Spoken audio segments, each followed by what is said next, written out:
ये बेरहमी से मारा गया था इस तरीके से, ठीक है। और दिखाता हूँ, ये देखिए ये हाल था सीजेपी वाले प्रोटेस्ट में, ये हाल थे स्टूडेंट्स की। ये अमित शाह जी पूरी बेशर्मी पे उतरे हुए हैं आज।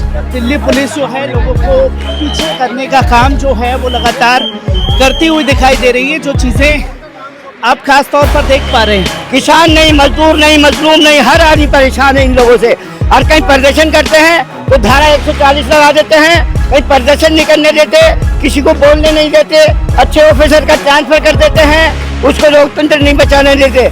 पैलेट गन तो चली है, सारा सबूत है, जो विक्टिम है वो खुद को मौजूद है वहाँ पे, सबूत देने की जरूरत है।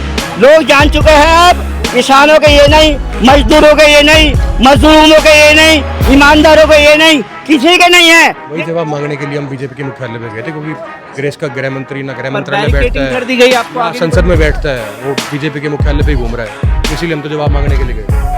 आप देखो हमारी दिल्ली पुलिस के पास ये डाटा है कि कौन खाना भेज रहा है, कौन कपड़े भेज रहा है, ये इनके पास डाटा है। उनसे ये नहीं हो रहा कि वो ये पता कर सके किसने पैलेट गन चलाई है, किसके आदेश पे पैलेट गन चलाई गई है, ये उनसे ये नहीं पूछा जा रहा। मगर उनके पास एक एक चीज का ब्यौरा है कि ये किसकी चप्पल है, ये किसका, किसने खाना भेजा, ये किसने पानी भेजा, ये किसने ब्रेड भेजा। लगातार हम इस वक्त बने हुए हैं, जो कि आप तस्वीरें देख सकते हैं कि दिल्ली पुलिस द्वारा जो है लगातार लोगों को हटाने का काम किया जा रहा है, लगातार सीटी बजाई जा रही है ताकि प्रदर्शनकारी जो हैं वो भाजपा दफ्तर की तरफ ना बढ़ सके। जो तस्वीर खास तौर पर आप देख पा रहे हैं इस वक्त की, ये चीज़ें लगातार सामने आ रही हैं।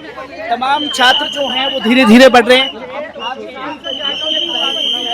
अब दिल्ली पुलिस जो है लोगों को पीछे करने का काम जो है वो लगातार करती हुई दिखाई दे रही है। जो चीज़ें आप खास तौर पर देख पा रहे हैं। जाएंगे सर, आज आप आए थे अमित शाह का इस्तीफा लेने के लिए। भाई आज अमित शाह का इस्तीफा इसलिए लेने आए हैं, अमित शाह जी ने जो है जनता का नाश कर दिया, गुमराह कर दिया, और जो है आज जो है जनता चाहती है लोकतंत्र को बचाना, संविधान को बचाना, और आज जो है सेफ नहीं है जनता, किसान नहीं, मजदूर नहीं, मजलूम नहीं, हर आदमी परेशान है इन लोगों से।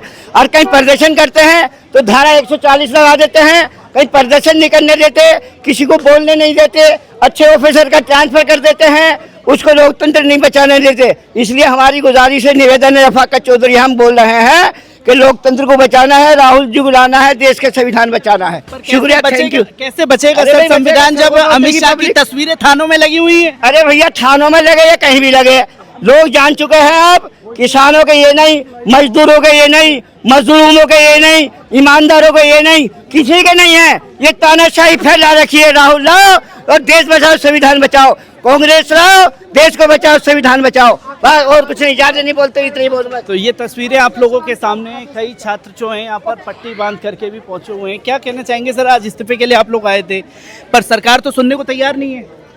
सरकार सुनेगी, क्यों नहीं सुनेगी? हम जब तक सुनेंगे नहीं, हम जब तक जाएंगे नहीं। ऐसे आगे तो बढ़ने नहीं दिया गया आप लोगों को। तो ये सरकार, मोदी सरकार तो हुक्म कर रही है रोकने के लिए। हम उनसे न्याय मांगने के लिए जा रहे हैं, उनसे इंसाफ मांगने के लिए जा रहे हैं। हेडक्वार्टर बिल्कुल करीब है, हम उनसे मुलाकात कर दे, अपनी सुनवाई के लिए कहते, वो सुनने को तैयार नहीं है, पुलिस को भेज देते।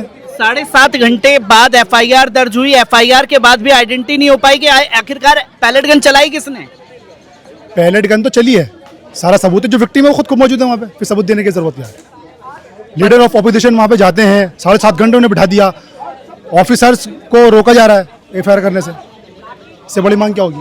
इससे बड़ी मांग क्या होगी? लगातार लोग जो यहाँ पर मौजूद हैं, क्या कहना चाहेंगे सर?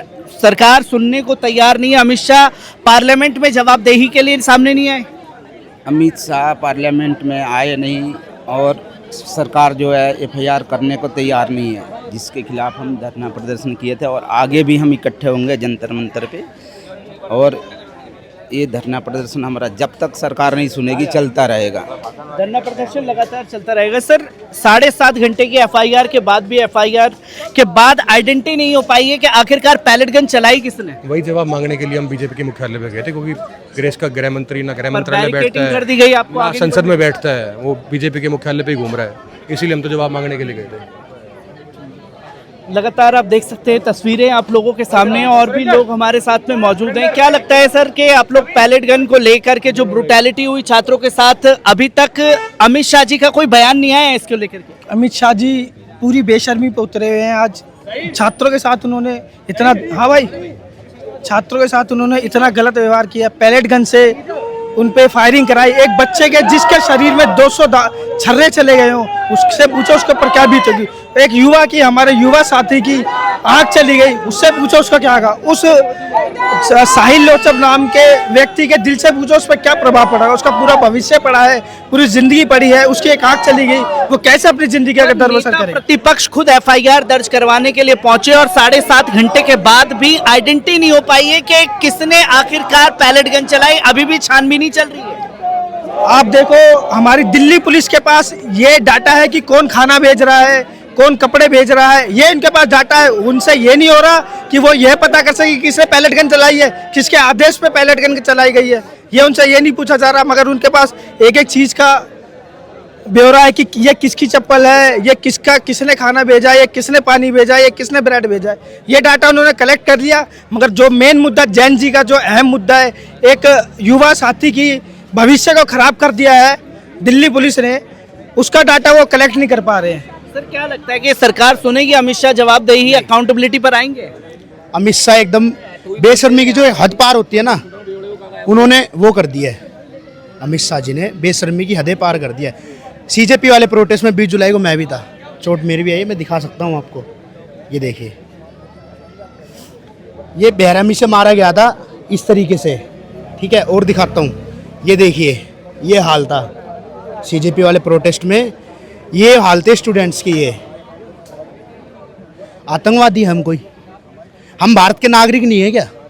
मैं बीजेपी वालों से, अमित शाह जी से, मोदी जी से ये पूछना चाहता हूँ, जो स्टूडेंट्स हैं क्या वो आतंकवादी हैं, नक्सली हैं, या वो देश विरोधी हैं?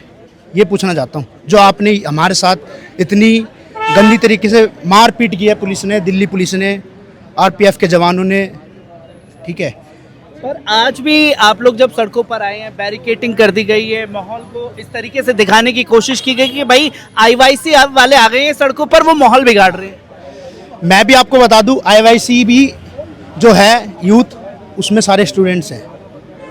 कोई भी ये नहीं मिलेगा कि स्टूडेंट्स नहीं है। मैं भी स्टूडेंट हूँ, सारे भाई स्टूडेंट्स हैं।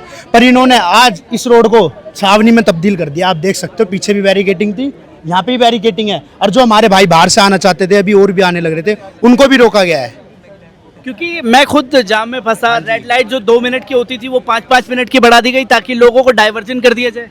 अभी बीजेपी का कोई प्रोटेस्ट हो, वहाँ पे नहीं होगा कुछ भी, उनको अनुमति दी जाएगी कि हाँ भाई जाओ आगे करो प्रोटेस्ट।